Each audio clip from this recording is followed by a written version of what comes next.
I tested positive for HIV. At the company annual meeting, my test report and an intimate photo were displayed on the big screen, pointed at by thousands. I was utterly humiliated throughout Jiangcheng, becoming a social pariah that everyone feared to mention. My husband didn't divorce me or blame me, but simply accepted and cared for me. I was deeply moved and felt even more guilty and uneasy. The dual torment of mental anguish and illness drove me to madness. And I was eventually sent to a psychiatric hospital. In the psychiatric hospital, I jumped from the 10th floor. Everyone thought I had jumped to my death due to emotional distress, but no one knew the truth. My husband and my best friend, fearing their secret would be exposed, pushed me off the building. But I was reborn the day before going to the beauty salon with my best friend and contracting AIDS. Eve Shia, it's settled for tomorrow. I'll pick you up at your office at 3 p.m. The voice of my best friend, Ruby Fang, came through the phone. All right, I agreed and hung up the call. Glancing at the clock on the wall, it was already 9 p.m., and Knox Cheng still hadn't returned. Knox Cheng and I had a marriage of convenience. Not exactly deep affection, but we treated each other with respect. Well matched in social status, both sets of parents were satisfied, and we found each other acceptable. I thought that was the best kind of marriage. Little did I know. Reality would slap me hard in the face. After getting engaged, I found out that Knox Cheng's family had only assigned him a nearly bankrupt company. While the Shun Group was also facing a financial crisis, the Shun family had stockpiled a batch of silver mines, but the price of silver plummeted, resulting in a loss of several $100 million if they were to sell. For this batch of silver mines, the Shun family had staked 3/4 of their assets. Unable to sell the silver mines and with their funds tied up, they set their sights on my family. My father and Knox Cheng's father have been business partners for many years, as well as old classmates and close friends. Knowing about the silver mine incident, he still didn't ask me to break off the engagement. After all, in business, investment failures are quite common. It doesn't necessarily mean someone has ulterior motives.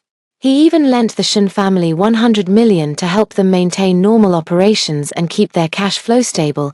I didn't see any issue with this either, as it was purely a business matter. After the engagement, I used the dowry my parents had prepared for me to invest in Knox Cheng's company, Shiyang Jewelry, becoming its largest shareholder. After marriage, Knox Cheng was very attentive and caring toward me. He would cook delicious meals for me, deliver snacks to my office, and his words were always filled with affection and admiration. Everyone at Xian Company knew that Knox Cheng cherished his wife above all else, obeying my every word, making him the model husband candidate for a time. I was also very satisfied with Knox Cheng. He wasn't particularly good at business, but he never interfered with company matters, always deferring to me, content to play the supportive role. Thanks to my efforts, within 5 years, Xian Company not only turned losses into profits but also quickly dominated the jewelry market in Jiangcheng, becoming a rising star in the industry. That's probably why, in my past life, I trusted him so completely, without a shred of suspicion. I looked at my phone, flipped through it, and found a name in the contacts. In my past life, I was able to learn the truth all because of Cal Gu. I became the laughingstock of the entire city and was eventually sent to a mental hospital. Even I myself thought it was my own fault, that I had gotten drunk and had an intimate encounter with a male model, which led to me contracting AIDS. Knox Cheng was able to understand and accept me, filling me with gratitude and trust. Only Cal Gu noticed that something was wrong and secretly investigated, eventually finding his way to the mental hospital to tell me the truth. In this life, I was reborn, and when I wanted to find someone to help, the first person I thought of was still him. Of course, I also wanted to say thank you to him. I made the call. Although it was already very late, Cal Gu still came out to meet me right away. I'm looking for someone named Ning, 19 years old, a college student. I got straight to the point. This was what Cal Gu had found out in my previous life. But in this lifetime, he remains completely unaware of everything. The reason he contracted AIDS in his previous life was because of this female college student. Ruby Fang accidentally encountered Ning, learned she had AIDS, and then conceived malicious intentions. This female college student came from a poor family. Her father was a gambler, and her mother was bedridden with illness. To pay for her mother's treatment, She resorted to selling her body and ended up contracting AIDS. Ruby Fang found her and gave her a large sum of money, arranging the drama at Tomorrow Beauty Salon. Okay, I'll do it as soon as possible. Cal Gu didn't even ask why I wanted to find a college student and agreed directly. Thinking back to my previous life, I couldn't accept that I had contracted AIDS and was too ashamed to face anyone. Cal Gu came to see me, but I didn't meet him. The next time I saw him was in the mental hospital, when I was so broken by the torment inside that I only wished to end my miserable life. Yet he revealed that cruel truth, saying if I wanted revenge, he could help me. Why didn't you even ask me why I was looking for a stranger? I chuckled lightly. Cal Gu's lips curled slightly as he spoke with utmost sincerity. I'm truly glad you reached out to me. We've known each other for 10 years. Your matters are my matters. No need to ask further. My voice choked with emotion. This belated gratitude was what I owed him. Thank you, Cal Gu, but I need to see a Ning tomorrow morning. Right now, you're the only one who can help me. With Cal Gu's help, I feel completely at ease. Cal Gu's abilities are beyond doubt. Finding a college student, even with just a name, should still be relatively easy. After all, there are only 3 universities in Jiangcheng. That night, Knox Cheng indeed did not return home. In the past, I would have called to ask about the situation. But today I went straight to sleep, though not peacefully. I dreamed of my past life in the psychiatric hospital, where I had to take endless medications and undergo electrotherapy. Everyone thought I was insane. But in truth, I wasn't insane. I just couldn't control my emotions anymore. After the incident, though I was emotionally drained and mentally exhausted, I would never have lashed out at or hit my parents. The truth Cal Gu told me was that while I was recuperating at home, the medication Knox Cheng gave me contained substances that could cause mental instability. He wanted my parents to believe I had truly developed mental illness, making it easier to persuade them to agree to send me to a psychiatric hospital, thereby getting rid of me without tarnishing his good reputation. After waking from the dream, I was seething with hatred, suppressing the urge to beat Knox Cheng to death. I called him and said I was going to visit my parents' house. He didn't suspect anything, as it was common for me to visit my parents on a whim. Back at my own home, Dad had gone to the company, and Mom was practicing Bedouinjin in the garden. Why are you back, sweetie? Mom was surprised to see me, and I immediately went up and hugged her. In the 5 years since getting married, I've been absorbed in my work. Although I often came home, each visit was rushed, and I rarely hugged Mom like this anymore. In my previous life, after the accident, my parents' hair turned white overnight, and my mother nearly cried herself blind. In this life, I won't let that happen again. I just hope my parents stay healthy. Mom, it's nothing. I'm just being lazy and wanted to see you. I took my mother's hand and sat her down, then stayed to have tea with her. Mom noticed my pale complexion and asked nervously, "Did you not sleep well, or did you have a fight with Knox Cheng?" I didn't tell her the truth, just smiled and said, "Not at all, no fight. I just missed you and came back to see you." Mom smiled and nodded. "That's true. In the 5 years since you got married, Knox Cheng has been completely devoted to you. We've all seen it. But it's been 5 years now. It's time for you to have a child. See, in my parents' eyes, Knox Cheng has been nothing short of perfect to me. He's fooled everyone, including my parents. Mom, we're in no hurry." I forced an unnatural, fake smile, hastening. "What I want now is for Knox Cheng and Ruby Fang to taste the suffering I endured in my past life." After chatting with my mom for a while, Cal Gu's WeChat message finally arrived. It's an address, and he had already arranged to meet Anning.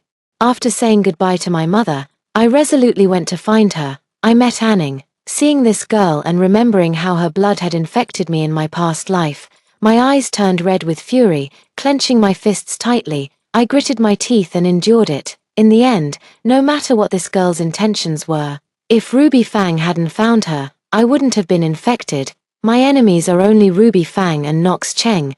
How much did Ruby Fang pay you? I'll double it. You'd better be smart about this.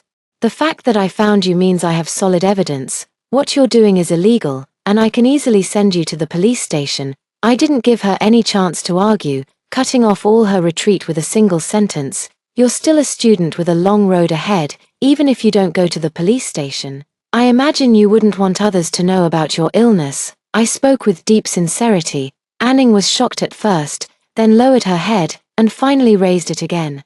I had no choice. I needed the money. What do you want me to do? She wisely chose to cooperate with me. I had already planned my approach, originally intending to use the same method Ruby Fang employed in her previous life, substituting identities at the beauty salon and using the small knife that had drawn Anning's blood on Ruby Fang instead. If that were the case, I could have simply gone to the beauty salon to find the beautician, since Anning had already been arranged by Ruby Fang anyway.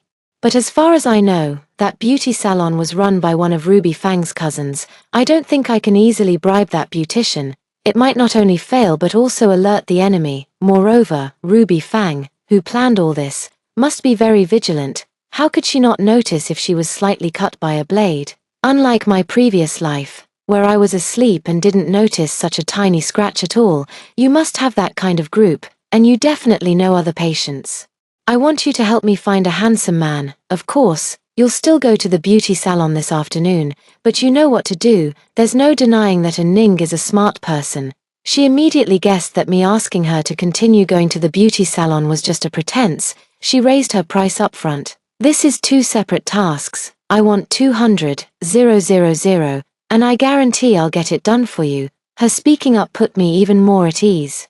The fact that they raised the price shows they're genuinely interested in collaborating. After reaching an agreement, I added her on WeChat. At 3 p.m., Ruby Fang came to the company to pick me up as promised and took me to the beauty salon. Eve Shea, I've booked a deluxe package for both of us. Facial treatments plus full body SPA. Let's just relax and enjoy ourselves today. Ruby Fang was beaming with energy, clearly in high spirits. I forced a smile.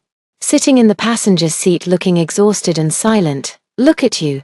Didn't sleep well last night, did you? Ruby Fang asked a question, glancing at me with a hint of curiosity. I rubbed my temples. Ruby, Knox Cheng didn't come home all night last night. Do you think something's up? I'm a little worried. I said this deliberately. Ruby Fang momentarily showed a flicker of panic before quickly reassuring. How could that be? Everyone knows Knox Cheng treasures you dearly. You can doubt anyone but him.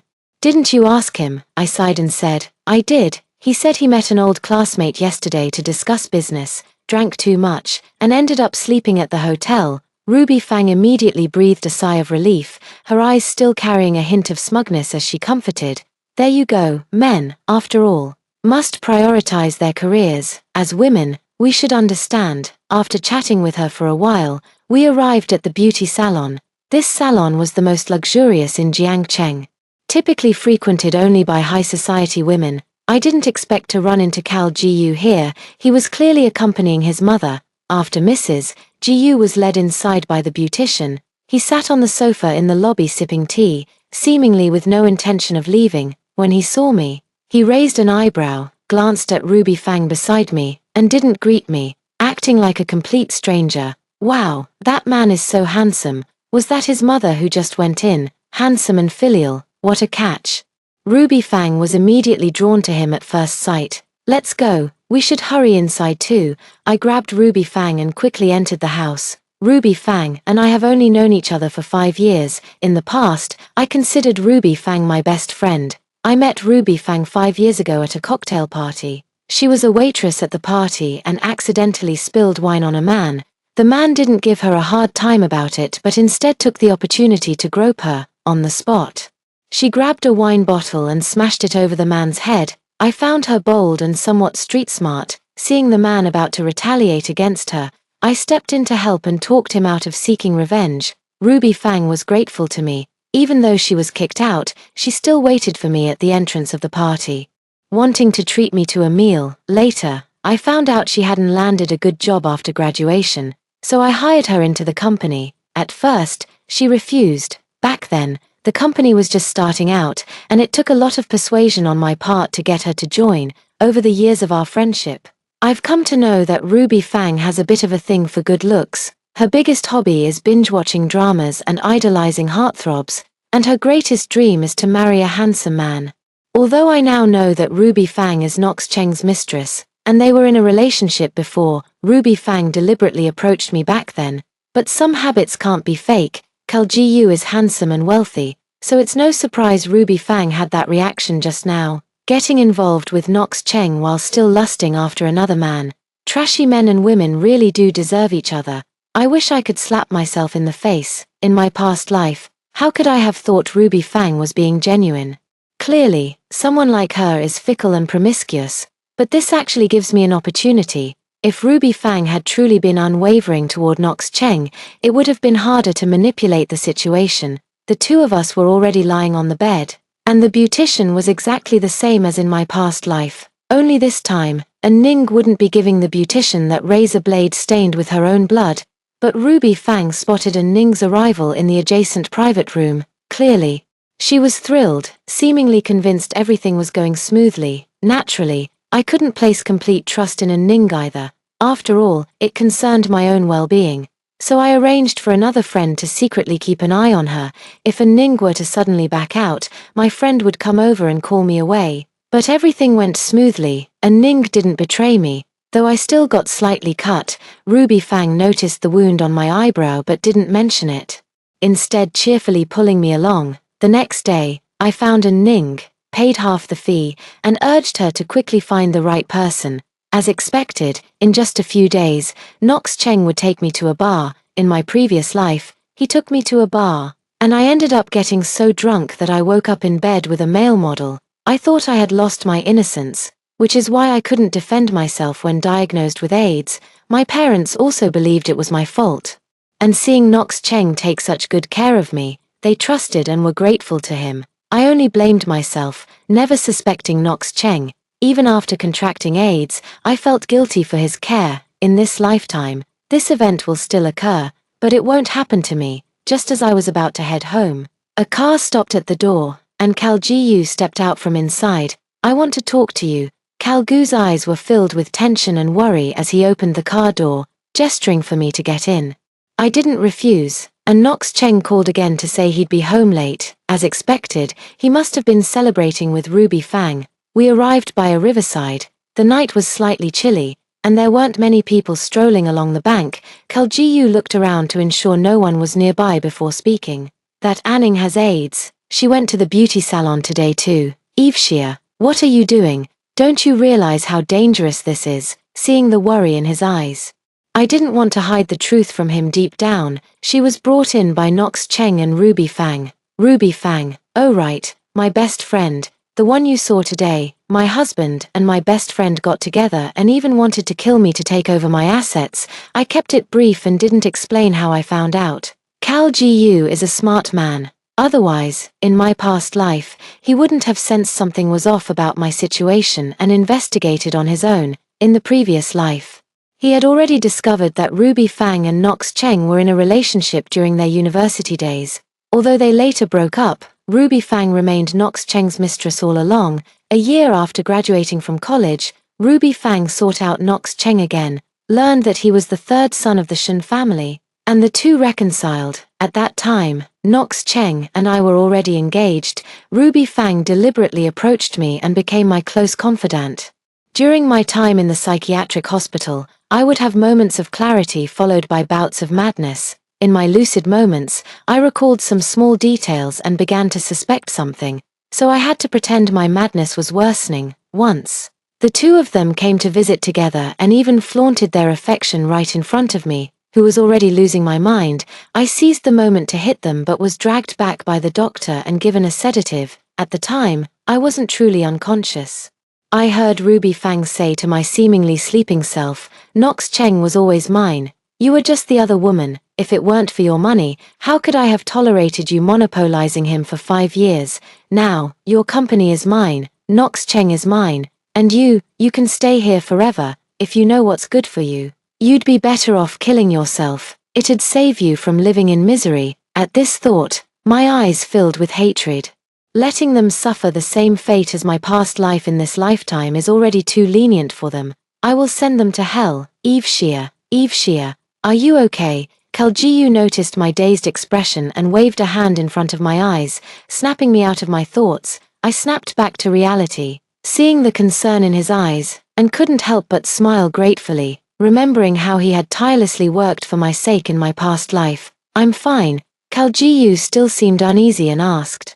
"That day I went to keep an eye on Ning, but she didn't make any moves. This is too risky. What are you planning to do now?" Do you need my help? He truly is a smart person. Upon hearing me speak the truth, he immediately realized I was seeking revenge. Cal, thank you, but I can manage on my own. If I really need help, I'll definitely reach out to you. I sincerely expressed my gratitude. In my previous life, had it not been for him uncovering the truth and coming to the mental hospital to tell me, even if I were reborn, I wouldn't be this clear-headed. He has already helped me a lot. Then be careful, and don't push yourself too hard. Nothing is more important than your own health. Don't take such risks again in the future. Gu still seemed uneasy. After all, if Anning had turned against me today, it would have been disastrous. I repeatedly assured him that I wouldn't take such risks again, and only then did Gu feel at ease. Just a few days later, Nox Cheng took me to a bar.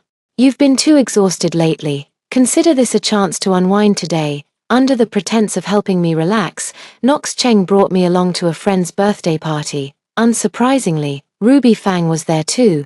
Ruby Fang was also very happy to see me and even complained that I was always busy with work, leaving no time to go shopping with her. She enthusiastically invited me to go for a beauty treatment together next time. As usual, I was intimate and at ease with her, but I rarely drank. Seeing a bunch of grown men making a ruckus and drinking merrily, Ruby Fang pulled me up. You men are too noisy. Keep drinking. Eve Shia and I are going out to dance. Nox Cheng waved his hand grandly. Go ahead, have fun. And so, I was led by Ruby Fang to the dance floor outside. The men and women here were dancing wildly, and the music was deafening. Eve Shia, look at those male models. They're really handsome. Eve Shia always deliberately points out the male models to me. I glance over and see them dancing attentively with some women. It was the same in my past life, but I wasn't interested then. Seeing my lack of interest, Ruby Fang eventually led me to the bar and gave me a spiked drink. This time around, however, I'm watching with great interest. He is quite handsome, but look at that man over there. He looks like a celebrity. I pointed to a man not far away, the one I had asked Anning to find. True to her word, even among a group of male models, this man stood out effortlessly. Sure enough, Ruby Fang's gaze was drawn to him. Dressed in designer brands, the man wasn't one of the models here, yet his rugged charm was undeniable. This is Ruby Fang's type, wealthy and handsome, yet not a male model here. He could easily catch her eye. Ruby Fang's gaze was somewhat infatuated, but she clearly hadn't forgotten her own task. After watching for a while, she composed herself and took me to the bar. Eve Shia, that man looks to be in his 30s, successful in his career. I wonder if he's married. She peeked while handing me a glass of wine, trying to divert my attention. I also glanced in that direction, but out of the corner of my eye, I noticed her flicking her fingernail against the rim of the glass. If he's already married and still comes to the bar this late instead of staying with his wife, he probably isn't a good man. And if he's not married, Eve Shia, your chance has come. I took the glass, turned her around with me, leaned back against the bar, and shifted my gaze directly to the handsome guy. The handsome guy was dancing passionately, and Ruby Fang was completely mesmerized. While turning around, I had already taken the opportunity to switch the wine glasses, so as soon as I turned back, I immediately took a sip. Ruby, after drinking this glass of wine, be bold and just go ask directly. If you meet someone you like, you must seize the opportunity. I'll give you a heads up. Ruby Fang nodded, turned to grab the cup on the table, took a couple of sips, and didn't forget to clink glasses with me. I drank too. The effects wouldn't kick in that quickly. So Ruby Fang boldly went up to flirt with the handsome guy.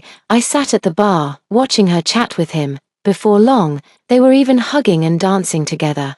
They seemed to be having a pleasant conversation. Seeing her glance over, I pretended to feel dizzy and slumped onto the bar counter. Noticing this, Ruby Fang started to walk over, but after just 2 steps, she also felt a heavy dizziness. Having drunk a lot today, she simply assumed it was the alcohol taking effect. At that moment, the handsome guy came over and hugged her directly. The handsome guy glanced at me and left, carrying the completely unconscious Ruby Fang. I raised my head, tipped the bartender, and left the bar. Nox Cheng came out and couldn't find me. Thinking everything had gone as planned, he looked around but didn't see Ruby Fang. Just as he was about to make a phone call, I immediately stepped in front of him. Honey, are you guys done? Let's head back too. Nox Cheng froze mid-motion, put away his phone, and glanced around before asking, Where's Ruby Fang? Weren't you together? I sighed and said, don't even mention it. She said she'd keep me company drinking, but ended up getting drunk herself. I already had someone send her home. Knox Cheng's eyes showed a mix of suspicion and anger.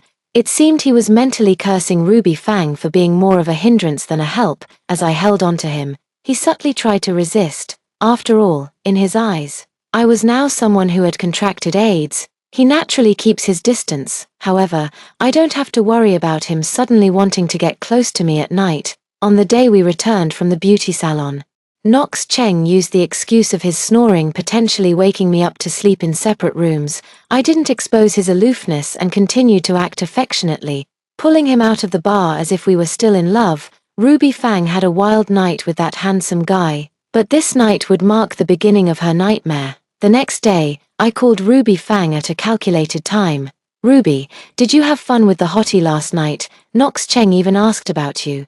But I didn't dare interrupt your good time. So I just said you had too much to drink and left early. I took the initiative, and Ruby Fang naturally went along with it. Hey, Eve Shia, thank you. I really did drink too much. But are you okay? Did you go back with Knox Cheng yesterday? Ruby Fang's voice sounded nervous, with a hint of regret and self-reproach. I also drank a bit too much, feeling dizzy. Luckily, my husband came out and took me home. I should really drink less in the future.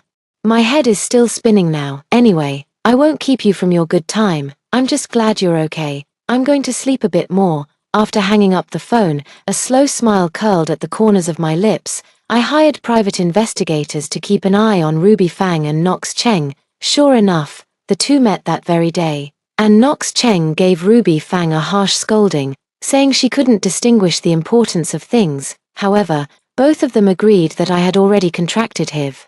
Even without photos of me with the male model, it would be hard to explain, and it wouldn't hinder their major plans. Next, they just needed to coax me into getting tested and obtain my medical report. To this end, Knox Cheng provided benefits to the company's employees by arranging comprehensive health checkups for everyone at the end of the year.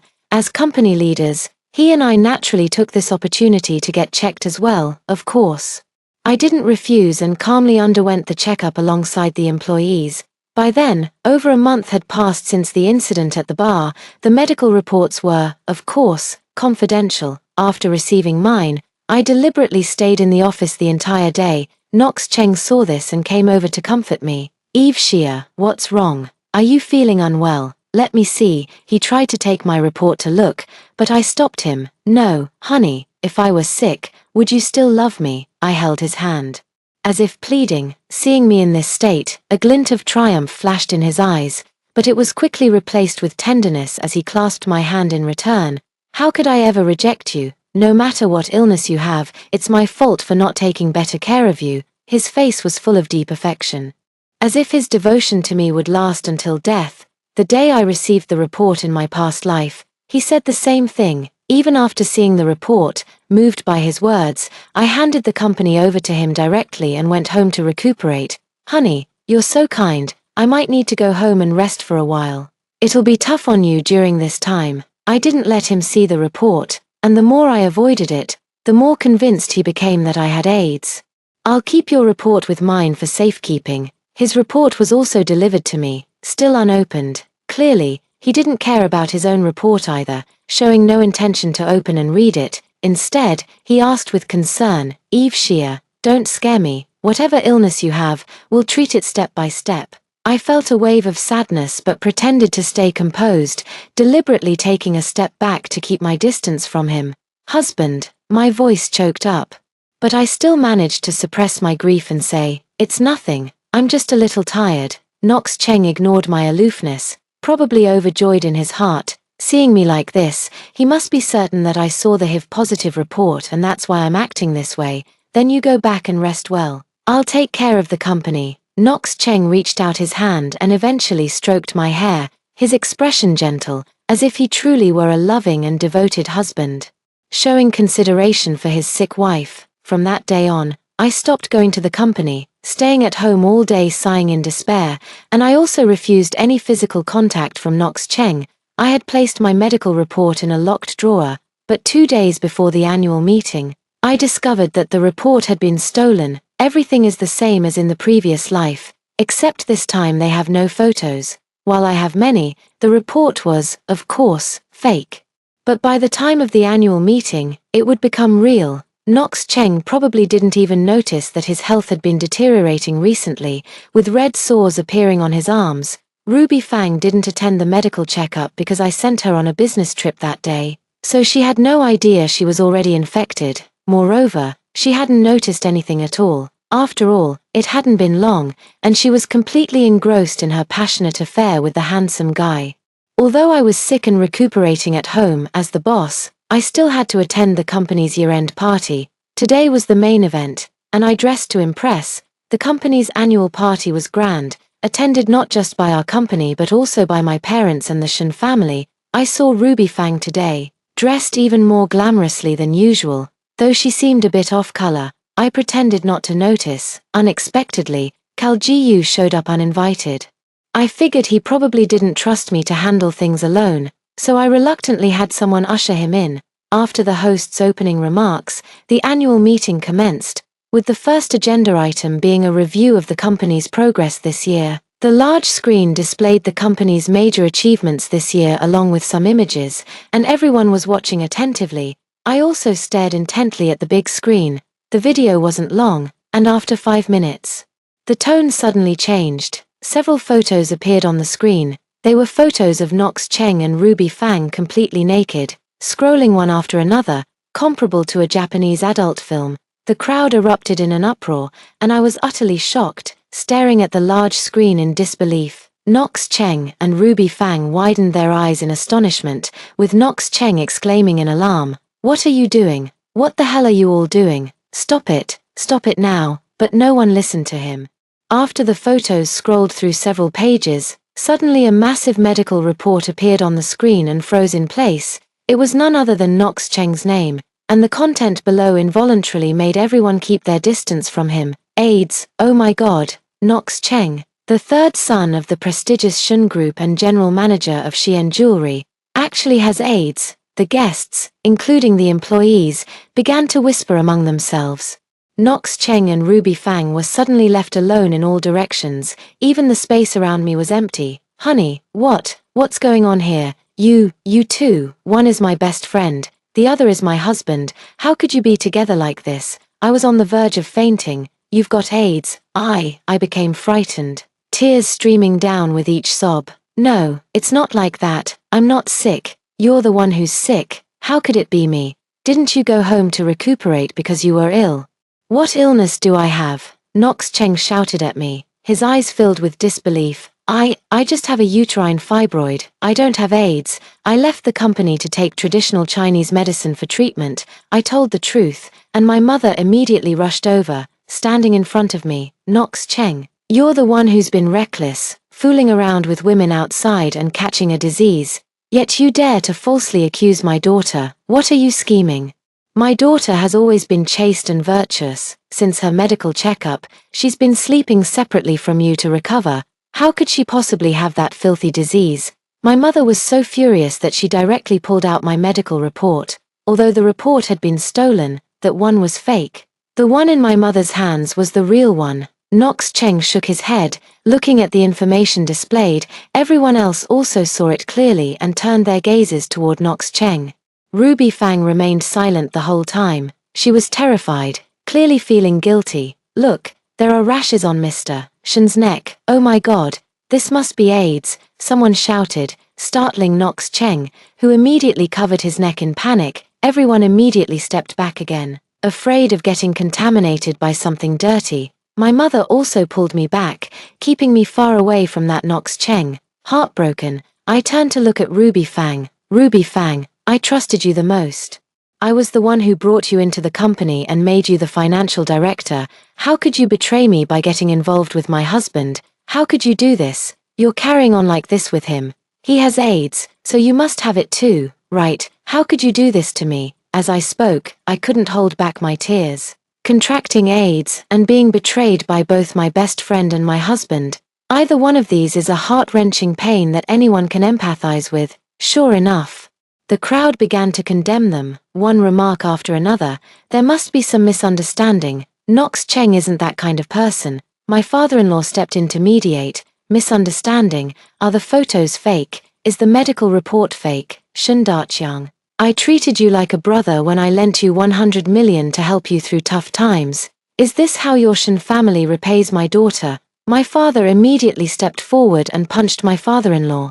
Sweetheart, don't be afraid, we'll divorce him and make him leave with nothing. And the Shun family, that 100 million debt must be repaid immediately. My father was furious. He never expected that the husband he had so carefully chosen for me would turn out to be such a disgrace. Everyone was familiar with the Shun family's silver mines, and upon hearing my father's words, they all began to criticize. How unethical of the Shun family, after being helped by others. Instead of cherishing their daughter, they actually humiliated her like this. Yeah, Knox Cheng really has no standards. That woman isn't half as good looking as President Xia. Who knows, maybe there's more than just Ruby Fang. How else would he have gotten AIDS? This must be from sleeping around too much. Oh my god. Thank goodness it wasn't passed to President Xia. What would she have done otherwise? President Xia is lucky. She happened to have a minor health issue during her checkup and ended up sleeping separately from him. Otherwise, who knows how unlucky she could have been. It's bad enough that this man was cheating outside, but he almost dragged his wife into it too. What a scoundrel. The crowd buzzed with gossip, but in my past life, all of it had been directed at me. I stared at Knox Cheng and Ruby Fang, not wanting to miss a single expression on their faces. Their reactions were far more entertaining than mine had been in my previous life. Knox Cheng slapped Ruby Fang across the face. It was you, wasn't it? He knew very well whether he had been promiscuous. Aside from his wife, there had only been Ruby Fang. It must have been Ruby Fang who infected him. You hit me. It was clearly you. What does it have to do with me? I could say you're the one who infected me. Ruby Fang naturally wouldn't admit it, although she hadn't undergone a medical checkup. She had been dating that man frequently during this period. Knox Cheng contracting AIDS made her vaguely suspect that she might have been the one who transmitted it to him. The two accused each other and instantly started brawling, shocking everyone present. At that moment, the large screen suddenly began scrolling again. I was surprised, and everyone else was equally puzzled, all turning to look. This wasn't my arrangement. On the screen was a university campus, still featuring Ruby Fang and Knox Cheng. Their faces were still youthful, but it was clear they were deeply in love. It turns out they were former lovers, and after Knox Cheng got married, their old flame reignited. Then, at the very cocktail party where I first met Ruby Fang, she was already sneaking around and getting cozy with Knox Cheng on the same day. I was just a wall away from them. So Ruby Fang deliberately got close to CEO Xia. How shameless. Being the other woman and still trying to become best friends with the wife. That's just heart-wrenching. Knox Cheng is even worse. They must have planned it together, flirting with another woman right in front of his wife and then making her the wife's best friend. Even TV dramas wouldn't dare script something like this. Why would they do it? What else? For the money, of course. Our Xiyang jewelry was invested in by CEO Xia before marriage. She's the largest shareholder. The crowd saw through everything clearly, looking at the two with eyes full of contempt. Truly the target of public scorn. I saw my parents were already furious. My father even disregarded Knox Cheng's AIDS and went straight up to punch him. You bastard, you absolute bastard, I'll kill you. I quickly stepped forward and grabbed him. If Knox Cheng gets beaten until he bleeds, that's carrying the virus. Even the Shun family members were frustrated at their own helplessness, none daring to speak up.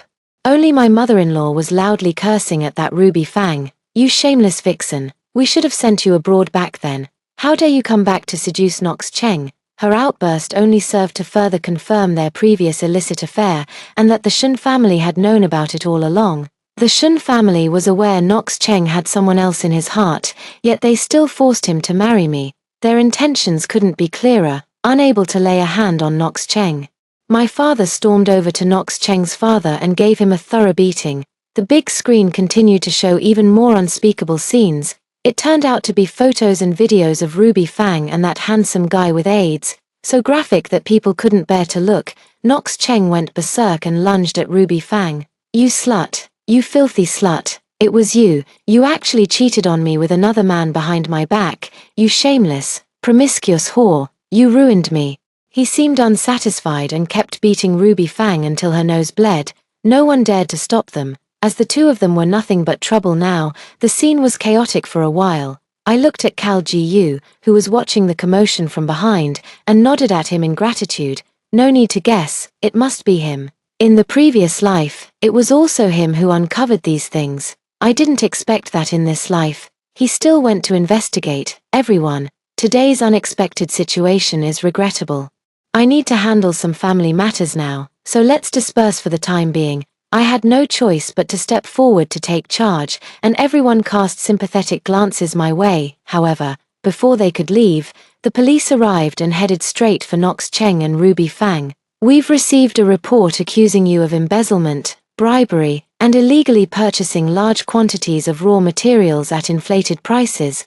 The amount involved is substantial, and the evidence is conclusive. You'll have to come with us. With that, the officers immediately produced handcuffs. The corners of my mouth curled up as I watched the police handcuff them.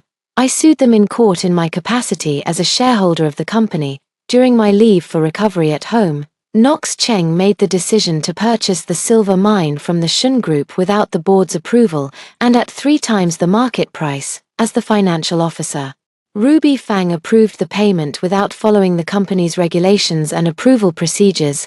Knox Cheng abused his power for personal gain, involving a substantial amount, which constitutes a crime and is even suspected of transferring marital assets. As for Ruby Fang, she violated the accounting law and the company law, and even accepted huge kickbacks from Knox Cheng, constituting embezzlement. In my previous life, they did the same thing. But I was the one who contracted AIDS. Moved by Knox Cheng's so-called devotion, and later sent to a mental hospital, the entire company fell into Knox Cheng's hands, leaving him free to act recklessly. I never expected that he would transfer the money to the Shun Group so early. This time I've caught them red-handed, and I certainly won't let them off. Off to prison they go. They already have AIDS, and the torment in prison will be far worse than in a mental hospital. The Shun Group is finished too. My father will sue to recover the loans, and the money she and company used to buy the silver mine will also be reclaimed. The Shun family will plummet from the clouds into hell, left penniless and even buried in debt, without anyone to look after them. Life in prison won't be easy for Knox Cheng and Ruby Fang. Even if they're released after a few years, they're now infamous in Jiangcheng and have contracted AIDS. Their lives outside will only be more miserable. Eve Xia, I was wrong. Eve Xia, it was all Ruby Fang, that wretched woman. She seduced me. Please spare me. I don't want to go to prison. Why did I get AIDS? Why, I'm finished. Knox Cheng approached me, babbling and begging for mercy. Cal Gu pulled me away, stepping back a few paces. When Knox Cheng saw him, his laughter grew even more deranged. I did nothing wrong. We were meant to be together. It's you. How could you so easily win him over? You stole him from me. I did nothing wrong. Ruby Fang was also unhinged, but she clearly didn't believe she had done anything wrong. Why is it that you were born with everything, while I work so hard and still can't find someone who truly cares for me? Why, she's gone mad too. You're not wrong. So is her mother the one at fault? Since you love each other, just stay locked together forever. Why must you harm others? Cal Gu retorted, and when Ruby Fang saw Cal Gu's face, she seemed to recall the incident at the beauty salon. Haha. So that's how it is. It's you knew all along, didn't you? No wonder you didn't catch that illness. No, it's you who made me catch it, isn't it? She finally understood, laughing hysterically at me, her eyes filled with hatred. I remembered in the previous life at the mental hospital, when they thought I was asleep, they were affectionate in front of me and called me a foolish clown. At that time, I hated them just as much. I don't understand what you're saying. If you have mental issues, I can request the judge to send you directly to a psychiatric hospital. Wouldn't that be better? I whispered softly, and her pupils suddenly dilated. She would never figure out why I knew all about her and Knox Cheng's plans. Their plan was precisely to brainwash me into being mentally ill and then have me committed to a psychiatric hospital. The word psychiatric hospital seemed to startle her. Her eyes filled with fear. And she didn't say another word. Everyone had been taken away. Looking at the empty hall, I finally burst into tears. Mom and Dad came over and hugged me. I wiped away my tears and grasped their hands. Mom, Dad, let's go home. Tomorrow I'll file for divorce from him, and from now on, I'll live with you, daughter. I'm sorry, it's all my fault. I misjudged people and harmed you. Dad couldn't help but slap himself. I quickly stopped him, and the three of us hugged each other tightly. Kaljiu stood nearby, watching us in silence. My gaze met his, and seeing the heartache and guilt in his eyes, I sniffled, my face full of gratitude. Kaljiu, thank you, whether in my past life or this one.